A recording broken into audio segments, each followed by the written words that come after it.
Hey there, I hope this video finds you well. So, this guy right here, the lemon, is a superfood, right? Got to be good for you.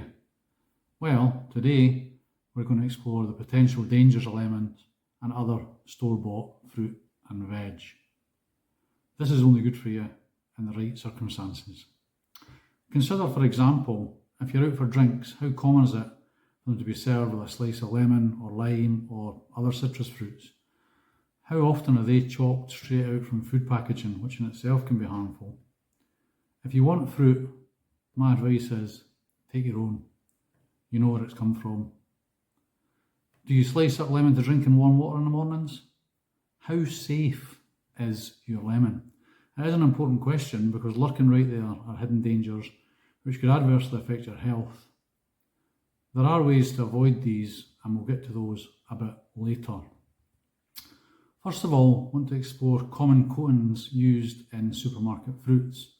So in the case of citrus fruits, it's very common to use wax coatings. Now, supermarkets will tell you the purpose of this is to prevent moisture loss, it slows ripening, reduces bruising, and it makes fruit look shinier, because shiny fruit, that's all important. It's commonly used on apples, citrus fruits, cucumbers, avocados, plums, and many others. There are three types of wax traditionally that have been used. So carnauba wax, which is from palm leaves. The fact that it's plant-based suggests that it should be okay, but actually plant-based is no guarantee of safety. There is also shellac and beeswax. Now, shellac is derived from insects and beeswax from bees, so obviously they are not vegan friendly. Also, petroleum-based waxes have been used, but these are now much less common due to regulations. The other thing to consider here as well is that wax is often mixed with fungicides or preservatives like morpholine or diphenyl to further extend their shelf life. So morpholine, although an organic compound, is corrosive to the eyes, skin and respiratory tract. How can that be okay to have as a coating on fruit? It's flammable in liquid form, and inhaling the vapours can cause lung edema. As well as that, its applications for food preservation, it's used in the production of rubber chemicals and as a corrosion inhibitor in steam condensate systems. It was reclassified by the EU in 2010 as an unapproved for use food additive. Remarkably, or perhaps not so, 15 years on, it's still used in US food production and in many other countries as well. One of the many problems of being a US citizen is that food production companies pay the US government for the privilege of producing food standard information, meaning essentially they can say what they like without much in the way of scrutiny and accountability. Personally, one of the many reasons I won't go to the USA is the quality or lack thereof of their food and the means by which it's developed and processed. Scary, not just unhealthy, scary. Diphenyl is a chemical used in the synthesis of certain dyes and pharmaceuticals. Although diphenyl is not used in direct food preservation, it is used in the treatment of packaging materials, particularly citrus fruit packaging. Next, let's discuss fungicides and preservatives. So these are used to prevent mold growth and decay. Common examples include imazalil, which is used in citrus, and thiabendazole, which is used on bananas and citrus fruits. So imazalil is a fungicide commonly used post-harvest in the treatment of citrus and other fruit and veg to prevent fungal growth on fruit and on vegetables. It's also used in seed treatments for barley and wheat. Despite legitimate health concerns, it is still permitted for use in the UK and in the EU, although they say that it does have reduced maximum residue standards to limit potential risks, which include reproductive and developmental issues, as well as carrying a cancer risk. An allowable daily limit of imazalil exposure is calculated at 0.7 milligrams per day.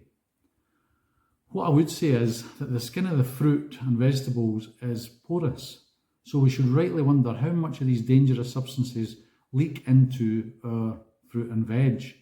So peeling doesn't necessarily always eliminate the risk. My advice go all in for organics and try to buy your fruit and veg directly from farmers markets and preferably from organic suppliers. Small independent farmers are probably much less likely to use these dangerous chemicals. Thiabendazole is a potential carcinogenic and it can cause disturbance to the thyroid hormone balance and is known to cause liver issues. In the EU and UK, it's approved for use as a fungicide, as a plant protection product, but it is not approved as a food additive. Use of this substance is regulated and monitored under EU law.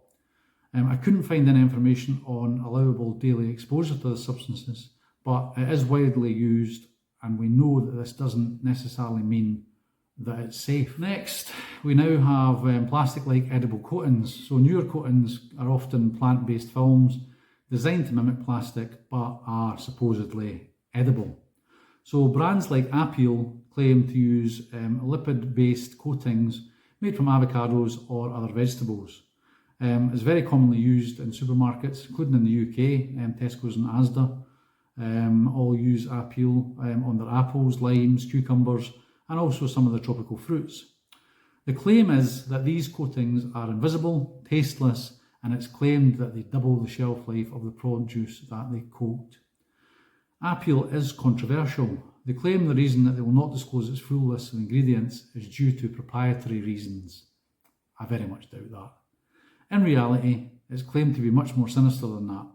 Worth noting that Apeel, although widely used, is not the only show in town in respect of plant-based films. I would urge caution against any of them. Apeel contains hexane and ethyl acetate. Hexane, when metabolized, turns into hexanol, then hexanedione, which is a neurotoxin which can harm the nervous system and also your reproductive system. Hexane residues in food are reported to be very low, but I could not find any relatively recent studies addressing its long-term effects. That's a worry. Like hexane, ethyl acetate can irritate the skin, eyes, nose and throat. It can be toxic when ingested or inhaled. It is somehow deemed safe in foods and is unrestricted. It's claimed to prevent bacteria cultivation, but its risks are largely ignored. It is deemed to be safe to use in the US by organic certifiers, who again pay for the privilege of producing such information, but in the UK it is not permitted for use on organic produce due to its known ingredients. There is a red flag straight away.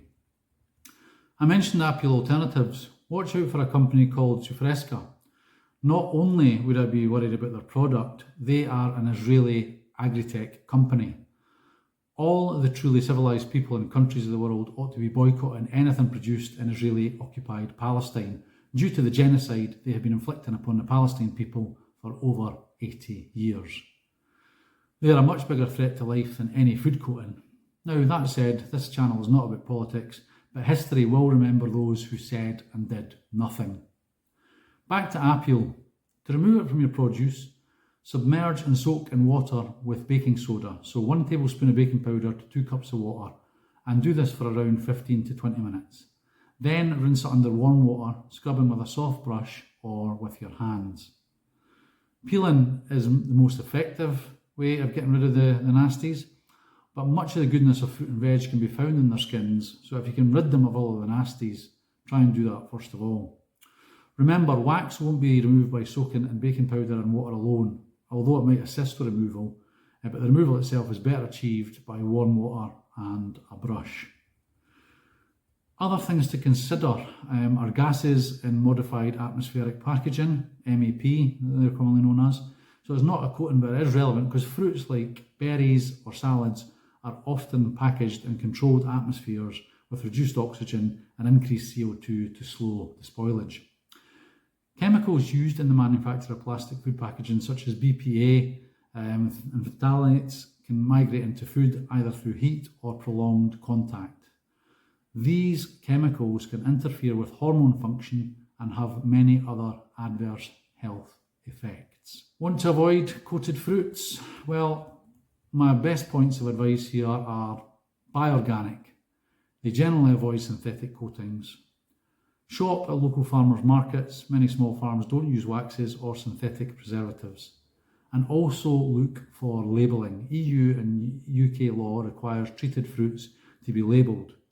So for example, treated with wax or preserved with E914. For me, organic produce is the way ahead. People would say it's expensive, but what is the expense on your health from long-term use of these fruits and veggies that are coated with what are essentially dangerous materials? So that's all I have to say on this. In the next one, we're going to be looking at a much cheerier subject. We are going to be covering 5 healthy breakfast recipes. So I look forward to sharing those with you.